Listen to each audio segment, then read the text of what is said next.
اور اس وقت یہ خرچہ جو آج سے 8 سال پہلے تھا 700 روپے تھا، آج بھی میرے پاس وہ رجسٹر موجود ہے جس میں ہم نے ایک ٹیچر کی سیلری اور کچھ کتابیں خریدی تھی. آج یہ خرچہ 5 لاکھ سے زائد کا ہے. یہ 5 لاکھ کہاں سے آتا ہے؟ یہ لوگ کرتے ہیں، اور جو ہم ویسٹ کا کام کر رہے ہیں، جو ہم کوڑے کا کام کر رہے ہیں. کیا کام ہے وہ؟ کوڑے کا کام یہ ہے کہ ہم لوگوں سے یہ کہتے ہیں کہ ہاں آپ اپنے گھروں میں جو روزانہ پیدا ہو رہا ہے ایک سوکھا کچرا، آپ اپنے کچن میں گئیں، آپ کے پتی کا بوٹل خالی تھی، آپ نے پتی کا پیکٹ کھولا وہ ڈال دیا، لیٹس سپوز آپ کی ڈبل روٹی سوکھ گئی ہے، آپ نے وہ اٹھا کے ایک سائڈ پہ رکھ دی. روز کرتی ہیں. آپ باتھ روم میں جاتی ہیں، آپ شیمپو کی بوٹل خالی ہوتی ہے اس کو پھینکتی ہیں. آپ اپنے ڈریسنگ ٹیبل پہ جاتی ہیں، آپ کی نیل پالش سوکھ چکی ہیں، آپ کا برش خراب ہو گیا، آپ اس کو ضائع کرتی ہیں. اسی طرح آپ سڑک پہ سے جب خریداری کرتی ہیں تو آپ شاپنگ بیگ میں کیلے سیب ڈلواتی ہیں، وہ گھر آ کے خالی کرتی ہیں. اخبار آپ کے پاس ہیں. تو ہم آپ سے کہتے ہیں کہ تھوڑی سی تردد کر لیں، اس کو ڈسٹ بن میں نہ بھیجیں، اس کو ایک ہم بیگ پرووائڈ کرتے ہیں، آپ اس کے اندر وہ ڈال دیں. اور ہمارے کیلکولیشن کے مطابق 1 مہینے کے اندر جو یہ خشک کوڑا کہ آپ نے پتی کا ڈبہ ڈالا، آپ نے ٹوتھ برش کی ڈبی ڈالی، آپ نے اپنی پرفیوم کی خالی بوٹل ڈالی، آپ نے یہ ساری چیزیں ڈالی، تو 1 مہینے میں اتنا بڑا بیگ بھر جاتا ہے کہ اس سے ایک بچے کی تعلیم کا خرچہ نکل سکتا ہے. کیا بات ہے. آپ سوچیں کس طرح کی کنٹریبیوشن ہے کہ اگر آپ اس قسم کا اپنے گھر میں جو کوڑا اس طرح کی جو اشیاء ان کو جمع کر لیں تو ایک بچہ پڑھ سکتا ہے. اور میں آپ لوگوں سے یہاں پہ پھر گزارش کروں گی کہ ہم ان کا جو اکاؤنٹ نمبر ہے وہ بھی اسکرین پر ابھی ڈسپلے کر دیں گے، جہاں پر اگر آپ لوگ چیریٹی کرنا چاہیں تو کر سکتے ہیں. اور میں آپ سے گزارش کروں گی کہ پلیز بڑھ چڑھ کر اس چیز میں اپنی کنٹریبیوٹ کریں تاکہ بچوں کو تعلیم مل سکے. اس میں حکومت کچھ نہیں کر رہی ہے، یہ سب کچھ خود کر رہے ہیں، لوگ ان کو سپورٹ کریں، اور میں چاہوں گی کہ آپ لوگ بھی سپورٹ کریں. یہاں پر ہم کال لے لیتے ہیں. ہیلو، السلام علیکم. جی وعلیکم السلام. اصل بول رہا ہوں شکر سے. جی کیسے مزاج ہیں آپ کے؟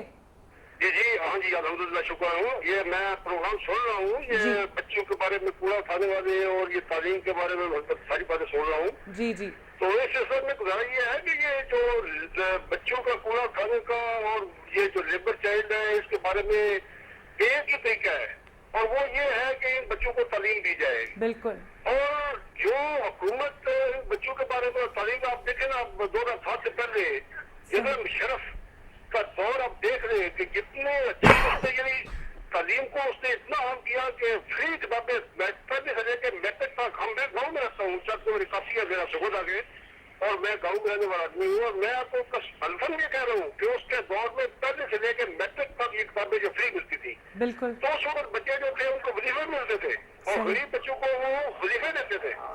تو اب یہ میں سمجھتا ہوں کہ یہ ہماری بدقسمتی ہے کہ یہ جو میڈیا اس نے اس کے خلاف اتنا پروپیگنڈا کیا، اتنا پروپیگنڈا کہ پاکستان 2007 میں دیکھ لیں، آپ اپنی شاہ خان کی دیکھ لیں ساری کتنی کمی آئی تھی. یہ کل یہ میں پڑھ رہا تھا اخبار کے اندر. تو یہ ایک انفراسٹرکچر جو ہوتا ہے نا وہ حکومت نے دینا ہوتا ہے، اور جو حکومت وہ کام کرنا چاہتی ہے اس میں آپ میڈیا جو ہے دیکھیں کتنا میں سمجھتا ہوں کہ نیگیٹو رول ادا کیا ہے. مشرف کی حکومت کو ختم کر رہے ہیں. ٹھیک ہے وہ ڈکٹیٹر تھا، وہ فوجی تھا، لیکن اس نے پاکستان کے لیے اور خاص طور پہ وہ اس کا فوکس جو تھا وہ تعلیم تھا. اس نے 6-7 یونیورسٹیاں بنائی انٹرنیشنل لیول کی، جو بہت بڑا اس نے کام کیا ہے. بالکل. تو یہ میں سمجھتا ہوں یہ میڈیا میں اس وقت جو ہے تھوڑا سا میں آپ کو یہ ریکویسٹ کروں گا کہ جو حکومت اچھا کام کرنا چاہتی ہے اس کو برائے مہربانی آپ جگہ پر بھی آپ اس کی جو اچھے کام تھے اس کو پروجیکٹ کرنا چاہیے. جس نے بہت شکریہ کال کرنے کے لیے، بہت شکریہ کال کرنے کے لیے. اور آپ نے بالکل صحیح کہا، میں خود بھی یہ بات کہتی ہوں کہ مشرف صاحب کے دور میں بہت بہتر کام ہوئے، بہت اچھے کام ہوئے، اور جس نے جو اچھے کام کیے اس کو بالکل ہائی لائٹ کرنا چاہیے، اس بارے میں بات کرنی چاہیے. یقیناً انہوں نے بہت اچھے کام کیے، اور چائلڈ لیبر کا جیسے کہہ رہے تھے کہ بالکل اس کو ختم ہو جانا چاہیے. اور اتنی بڑی بات ہے کہ دیکھیں آپ اتنا بھی کر رہے ہیں کہ آپ ان کو ان بچوں کو تعلیم دے رہے ہیں. بیکاز جو بھکاری ہوتے ہیں وہ تو کبھی بھی نہیں چاہتے کہ جی ان کے بچوں کو تعلیم ملے، وہ تو چاہیں گے کہ وہ 24 گھنٹے مانگتے رہیں، بھیک مانگتے رہیں. کتنی مشکلات پیش آتی ہوں گی اس ساری چیز میں. آپ کچھ بتائیے گا کہ آپ کو کیا لگتا ہے کہ یہ جو سسٹم ہے مطلب اتنا مشکل ہے. کہنے میں بہت آسان ہوتا ہے کہ جی ایک آرگنائزیشن رن کریں، لیکن اگر دیکھا جائے تو ان بچوں کو لے کر آنا، تعلیم دینا، اور پھر فنڈز اکٹھے کرنا، آپ کو لگتا ہے لانگ ٹرم میں یہ چیزیں اسی طرح سے چلتی رہیں گی؟ یہاں بات اس کو ایسے کہہ لیتے ہیں کہ کوئی بھی کام کریں مشکلات تو ہیں بالکل، لیکن یہ ایک ایسا کام ہے جو آپ بچوں کے پیرنٹس کی ول کے اگینسٹ کرنا چاہتے ہیں. بچوں کے اونر چونکہ ان کے پیرنٹس ہیں صحیح. اور ان کی ول دو وجوہات کی وجہ سے نہیں ہوتی. ایک تو ان کی فائنینشیل ڈسیبلٹی جو ہے وہ ان کو پریونٹ کرتی ہے کہ وہ اپنے بچے اسکول نہ بھیج. دوسری بات یہ ہے کہ بسا اوقات بلکہ ہمیں بہت سارے کیسز میں ایسے ہے کہ اویئرنیس ہی نہیں ہے کہ یہ ایجوکیشن ان کو آئے گی تو بنے گا کیا. وہ کہتے ہیں جی ٹھیک ہے اسکولے لے جاؤ گے تو کیا ہوگا, آپ کون سا ایم اے کر لے گا, کون سا یہ بابو بن جائے گا, نہیں بنے گا, یقیناً نہیں بنے گا.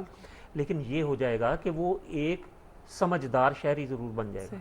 میں کہا کرتا ہوں کہ آبرو ایک ٹرین ہے جس نے نسلوں کے اندر سفر کرنا ہے. اس وقت جو 1532 بچے بیٹھے ہیں ہمارے پاس, ہمیں ان سے بہت بڑی ایکسپیکٹیشن نہیں ہے. ہمیں ایکسپیکٹیشن یہ ہے کہ جب ان بچوں کے بچے ہوں گے تو یہ آپ کو بیچ کے بھی اس بچے کو اسکول بھیجیں گے, اور اس کا بچہ جب ہوگا تو وہ اس کو اسکول بھیجے گا, قیمت کا پتہ, اور 2-3 نسلوں کے بعد پھر پتا چلے گا کہ آبرو نے کیا کیا ہے. یا وہ پہلا بچہ جو آبرو سے صرف 8ویں جماعت یا 10ویں جماعت کر کے آیا, اس کی نسل کہاں پہنچ گئی اور آبرو نے کنٹریبیوٹ کہاں کیا. اس وقت تو بہت بڑی ایکسپیکٹیشن لے کے ہم نہیں چلے ہوئے. دوسری مشکل پیش آتی ہے ہمیں, فنڈنگ تو ہمیشہ سے ہر ایک کے لیے مشکل رہی ہے, وہ ہمارے لیے بھی مشکل ہے. ہماری جو ویژن ہے وہ ہے کہ ہم کمیونٹی کے اوپر بیس کریں گے. جب ہم کمیونٹی بیسڈ ہو جاتے ہیں تو پھر ہمارے پاس یہ آتھورائزیشن نہیں رہ جاتی کہ ہم فنڈنگ ایجنسی سے کہیں لاؤ پیسے دو. بالکل ہم نے کمیونٹی پہ بیس کیا اور کمیونٹی ہمارا ساتھ دیا. اللہ تعالیٰ نے وہ وسائل پیدا کیے, ایسے ہمیں دوست ملا دیے جو اس کو لے کے چل پڑے. اور یہ 5 بچوں سے 1532 بچوں تک جانے والا قافلہ جو ہے یہ روبینہ کے اور میرے پش کرنے سے نہیں ہے. ہمارے اندر اتنی پاور نہیں ہے کہ ہم اس کو پاور کر لیں. اس کے پیچھے بہت سارے لوگ ہیں, اور اب تو میں کہوں گا ہزاروں لوگ ہیں. ہمارے پاس 6000 ایسے گھر ہیں جن سے ہم ہر مہینے کوڑا لیتے ہیں, ہر ہفتے کوڑا لیتے ہیں. اس کا مطلب ہے 24000 گھروں سے ہم کوڑا لیتے ہیں. وہ جو فنڈنگ ریز ہوتی ہے وہ اس سارے کو پاور کر رہی ہے. اب بات ہے سسٹینیبلٹی. آپ نے مجھ سے پوچھا کیا یہ لانگ ٹرم میں چلے گا. دیکھیں ایجوکیشن نے ہمیشہ چلنا ہے, اس لیے ہم یہ نہیں کہہ سکتے کہ ایجوکیشن بند ہو جائے. بات ہے 2 اویئرنیس کی, کہ ہم اتنا اویئر کر دیں والدین کو کہ وہ کسی بھی صورت میں اپنے بچوں کو وقت دیں کہ وہ پڑھ لیں. اس کے لیے ہم بہت کوشش کر رہے ہیں, میڈیا کوشش کر رہا ہے, حکومت کوشش کر رہی ہے, بہت ساری آرگنائزیشن کوشش کر رہی ہیں. اس لیے میں اس بات سے تو بالکل میرا دل اس پہ پکا ہے کہ یہ ایجوکیشن بند نہیں ہوگی. دوسری بات یہ ہے کہ کیا آبرو سسٹین کرے گی. اب یا تو ہم ٹوٹلی بیس کریں ڈونیشن پہ, تو ڈونیشن تو کسی وقت بھی وڈرا ہو جاتی ہے. ایک آدمی اپنے کاروبار کی بنیاد کے اوپر آپ کو پیسے دے رہا ہے. اگر اللہ کی طرف سے کوئی امتحان آ جائے اور اس کا کاروبار جو ہے اس کو تھوڑی سی ڈپ آئے تو سب سے پہلے وہ اللہ کی کنٹریبیوشن بند کرتا ہے, اس کی مجبوری ہے. صحیح وہ چاہتا ہے کہ اس کی ضروریات پوری ہو جائیں, باقی چیزیں جو ہے وہ بعد میں ملے گی. صحیح نیچر. بالکل. اب سوال یہ ہے کہ جس دن کنٹریبیوشن بند ہوگی تو پھر یا کوئی ڈونر بیک آؤٹ کر جائے گا, پھر کہاں جائیں گے. صحیح بالکل. اس کا مطلب ہے کوئی ایسا پروگرام ہونا چاہیے جو ڈونیشن کی غیر موجودگی میں اس کو چلائے, اسی پہ ریلائے نہ کرے. تو ہم نے یہ جو سالڈ ویسٹ مینجمنٹ انیشیٹو لیا ہے اس کی بنیاد ہی یہی ہے کہ یہ اس کی سسٹینیبلٹی کو گارنٹی کرتا ہے. صحیح. ایک آدمی جب آپ اس سے کہتے ہیں پیسے نہیں دے سکتے نہیں دو, نہیں دینا چاہتے نہ دو, کوڑا ہی دے دو, پھینکنا ہی ہے نا, اور وہ اس پہ ایگری ہو جاتا ہے اور وہ اس پہ ایگزرٹ کرنا شروع کر دیتا ہے, تو آپ کو بہت سارا یہ اٹس اے گولڈ مائن. اگر ہمارے پاکستان کے آدھے لوگ بھی عمرا کے طبقے سے اپنا کوڑا ہی دے دیں تو یہ اس جیسی 10 آبرو چلتی ہیں. کیا بات ہے. اور پھر میں اپنے ویورز سے یہ بات کہوں گی, ریکویسٹ کروں گی کہ پلیز آپ کچھ نہیں تو اپنے گھر کا جو کوڑا ہے وہی دے دیں, اس سے ایک بچہ تعلیم حاصل کر سکتے ہیں. اور کتنی خوبصورت بات ہے, تھوڑی سی بھی کنٹریبیوشن جو ہے اگر سب مل کے تھوڑا بھی کنٹریبیوٹ کریں تو آج 1500 اسٹوڈنٹس ہیں, کل انشاءاللہ 15,000 بلکہ 15 کروڑ بھی ہو سکتے ہیں. ٹھیک ہے, اگر اسی طرح کی آرگنائزیشنز ہم رن کریں, بیکاز تعلیم اگر آپ دیکھیں تو وہ ہمارے ملک میں جو ہے آپ کو پتہ ہے کہ تعلیم نہ ہونے کے برابر ہے.